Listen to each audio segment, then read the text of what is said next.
আসসালামু আলাইকুম প্রিয় দর্শক, এই মুহূর্তে আছি ব্রাহ্মণবাড়িয়ার বিখ্যাত কুটি চৌমুহনী গরুর হাটে। আমি হাত ধুতে আসছি, গরমে খুবই অতিষ্ঠ। এত পরিমাণ গরম, আজকে সম্ভবত 38-39 ডিগ্রি সেলসিয়াস হবে তাপমাত্রা। আমাদের অবস্থা খুবই খারাপ, আমরা যেই কয়েকজন আসছি। আর এখানে হাত ধুতে এসে দেখি যে মহিষগুলা, হাটের মহিষ ঘাটে চলে আসছে, পানির মধ্যে ডুবে আছে। এখানে একটা, ওই পাশে আরও কয়েকটা আছে। দেখা যাচ্ছে শুধু নাক, আবার কয়েকটার মাথা দেখা যাচ্ছে। খুবই সুন্দর, মহিষগুলা আরাম পাচ্ছে, দেখে খুব ভালো লাগছে। এই মহিষটা একটু উঠলো।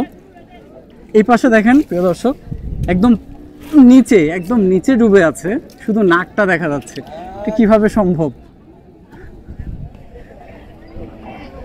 এই দুইটা মহিষ বিক্রি হয়ে গেল 3 লক্ষ টাকায়। জোড়া মহিষ 3 লক্ষ টাকায় বিক্রি হয়ে গেল ব্রাহ্মণবাড়িয়ার বিখ্যাত কুটি চৌমুহনী গরুর হাট থেকে। এই মহিষগুলো নামানো হচ্ছে পানিতে। গরমে জনজীবন অতিষ্ঠ, সেই সাথে মহিষও শুয়ে বসে আছে পানির মধ্যে, আরাম করছে। আরো কয়েকটা আসছে।